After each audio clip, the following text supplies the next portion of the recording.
Welcome to Atapata. Thank you for subscribing my channel. మీకోసం కొత్త కొత్త విషయాలు, కొత్త కొత్త అనుభవాల్ని ఎవరైనా బతుకున్నప్పుడే మనం వాళ్ళని వెళ్ళి ప్రశంసించడం కానీ, అభినందించడం కానీ, వాళ్ళకి సహాయం చేయడం కానీ చేయాలి. ఇక్కడ నేను ఒక అమ్మాయిని ఇంటర్వ్యూ చేయబోతున్నాను. నాకు చాలా నచ్చిన వ్యక్తి తను అడ్వకేట్ దుర్గా, కనకదుర్గా.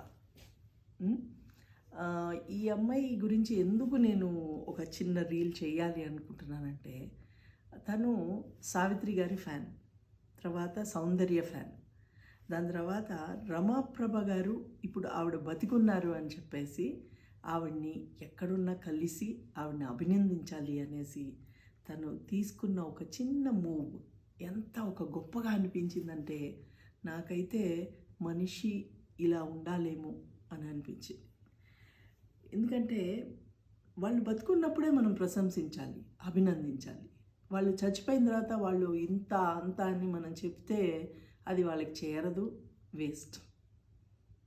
ఓకే, అలాగూ ఈ అమ్మాయి ఏం చేసిందంటే, ఆవిడ ఏ ఊరిలో ఉన్నారో ఆ ఊరికి పని కట్టుకుని వెళ్ళి ఆవిడ్ని అభినందించి, ఆవిడ్ని ఒక తన బిడ్డని చూసుకున్నంత చిన్న పిల్లని చూసుకున్నట్టు వెళ్ళి ఆవిడ చేసిన సినిమాలు ఏంటి, ఆవిడ్ని పొగడ్తల్లో ముంచెత్తి ఆవిడ్ని అపురూపంగా ఒక కూతుర్ని చూసుకున్నట్టుగా వెళ్ళి ఆ ప్రేమను కురిపిస్తున్నప్పుడు ఆవిడ ఎంత హ్యాపీ ఫీల్ అయి ఉంటారు.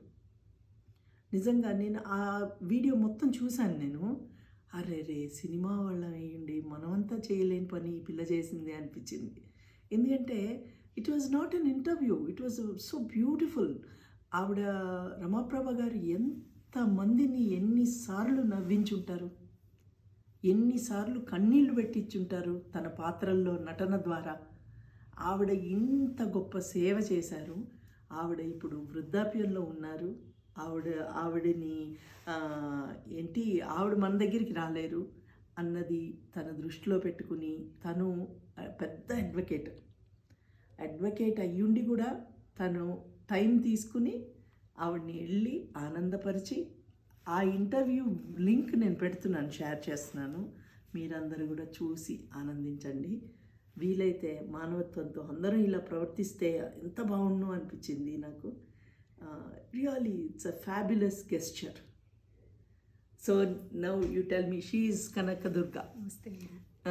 She is Kanakadurga, my favourite friend, and she's an advocate. నాకు చాలామంది స్నేహితులు ఉన్నారు. ఓకే, అందులో తను కూడా ఒక గొప్ప స్నేహితురాలు.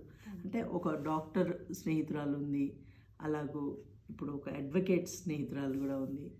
ఇలా అన్ని రంగాల్లోనూ ఒక్కొక్క మంచి స్నేహితులు నాకు మిగులుతున్నారు. అందులో కనకదుర్గ ఒకటి, and most beautiful friend of mind. And నేను కింద లింక్ షేర్ చేస్తున్నాను, మీరందరూ చూడండి ఖచ్చితంగా. ఒక మాట చెప్పాలి, మూవీ ఇండస్ట్రీలో చాలామంది వ్యక్తులు, అంటే నాకు సినిమాలు చిన్నప్పటి నుంచి చాలా చాలా ఇష్టం. పాత సినిమాలు కొత్త సినిమాలు అని ఏం లేదు. సినిమాని చూస్తే నాకు తద్వారా నేర్చుకునేది ఏంటంటే, ఆ పిక్చర్లో ఎన్నో విషయాలు ఉంటాయి కదా. సినిమాలు చూస్తూ పెరిగిన వాళ్ళు ఎప్పుడు తప్పులు చేయరు. ఎందుకంటే తప్పులు, విలనిజం, హీరోయిజం మనం ఇమిటేట్ చేయొచ్చు. అంటే జన్మతః కొన్ని బుద్ధులు వస్తాయి మారలేనివి, కానీ మూవీ చూసి మారిన వాళ్ళు కొంత ఇంపాక్ట్ చాలా ఉంటుంది సినిమాలో. రమాప్రభ గారు నాకు ఎందుకు బాగా నచ్చారు అంటే, ఆవిడ ఒక కల్పవృక్షం లాగా. ఆవిడ కొమ్మల మీదకి ఎన్నో రకాల పక్షులు వాలాయి, ఎగిరిపోయాయి, కూడు కట్టుకున్నాయి, ఆస్తులు సంపాదించుకున్నారు. ఆవిడ ఇప్పుడు ఒక 80 years ఆవిడకి. ఇప్పటికీ అన్నీ పోయినా ఎవరి మీద డిపెండ్ కాకుండా ఎక్కడో ఒక పల్లెటూరులో వెళ్ళిపోయి ఇక్కడ ఉంటే నేను ఫేడ్ అయిపోయిన ఆర్టిస్ట్ అని ఎక్కడ అంటే అది ఈగో కాదు, వద్దు, నేను సైలెంట్గా. శోభన్ బాబు గారు కూడా అందం కొంచెం తగ్గినాక ఇప్పుడు నేను సినిమాలు చేయను, ప్రేక్షకులకి నేను ఎంత అందగాడని ఒక ఒపీనియన్ ఉందో అది అలా ఉండనిద్దాం, వాళ్ళని తృప్తిగా ఉంచుదాము అని ఆయన చివరి రోజుల్లో కనబడలేదు. అవి విన్నప్పుడు ఆయన మాటలు నాకు అరే నేను ఉన్నప్పుడు ఉంటే ఆయన ఎంత బాగుండేది, ఒక్కసారి కలిసేదాన్ని అలా అనిపించింది. ఇలాంటి రిగ్రెట్ రాకుండా ఉండడం కోసం సౌందర్య అక్క అంటే కూడా నాకు చాలా ఇష్టం, కలవలేకపోయాను. ఇలా ప్రతిసారి బాధపడే బదులు బ్రతికి ఉండగా చూసుకోవాలి అని అనుకున్నప్పుడు నాకు వెంటనే 1 year నుంచి నేను కాంటాక్ట్లో ఉన్నాను రమాప్రభ గారు పెద్దమ్మతోటి. నేను పెద్దమ్మ అని పిలుస్తాను.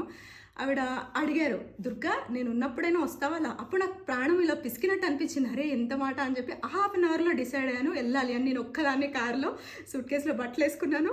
అక్కడ తనకు కావాల్సిన ఏమైనా ఇష్టమైన హైదరాబాద్ నుంచి ఏం కావాలని తీసుకున్నాను. చలో అని వెళ్ళిపోయి హైవేలో వెళ్తుంటే జనరల్గా నాన్ స్టాప్ 9 hours నేను ఎక్కడ ఆగలేదు. నాకు రీచ్ అయ్యాక పెద్ద కాళ్ళ నొప్పులు కూడా ఏం లేవు. ఎక్సలేటర్ తొక్కడం తీయడం, నాకు లక్కీగా బెంగళూరు హైవే చాలా ఫ్రీగా ఉంది. హ్యాపీగా ఎంజాయ్ చేసి వెళ్ళిపోయా. పెద్దమని చూడగానే కూస్తంత కాళ్ళ నొప్పులు కూడా ఎగిరిపోయినాయి. ఆవిడ నాతో నా ఏజ్కి వచ్చేసారు. ఆవిడ నేను పెద్దదాన్ని, నేను పెద్ద ఆర్టిస్ట్ని, అట్లాంటి ఫీలింగ్ ఆవగించకూడదు కూడా లేదు. నేను హగ్ చేసుకుని అలా ఎత్తుకుని ఆడుకుని ఎంత సేమ్ ఏజ్ గ్రూప్ లాగా మేము షాపింగ్కి వెళ్ళాం. ఆవిడ గురించి చాలా చాలా విన్నాను, కానీ కొన్ని పాజిటివ్స్ కొన్ని నెగిటివ్స్, అసలు ఎంత ఒక వ్యక్తిని పర్సనల్గా కలిసే వరకు మన ఒపీనియన్కి రాకూడదు అని అనిపించింది. ఆవిడలో ఉన్న ఒక చిన్న కిడ్ ఉంది కదా, అది బయటకు వచ్చి చాలా ఎంజాయ్ చేసాం. ఆ మహావృక్షం కింద నాకు కూడా 2 రోజులు నీడ దొరకడం నా జన్మ ధన్యం అనిపించింది. నాకు అక్కంటే కూడా ఎందుకు ఇష్టం అంటే వీళ్ళందరూ హ్యుమానిటీకి దగ్గరగా బతికే జీవులు. వీళ్ళకి ఆస్తులు అంతస్తులు పేరు ప్రఖ్యాత ఇవంతా ఒకెత్తు. వాళ్ళకి అసలు వీళ్ళు అవన్నీ పుట్టించుకున్నాయి కాబట్టి మేము వాటికి బానిసలం కాదు, మా ఆస్తులకి మేము వాచ్మెన్లు కాదు. ఇవందరినీ ఒక ఏమంటారు అక్షయ పాత్ర మేము పంచుతూ ఉంటాము.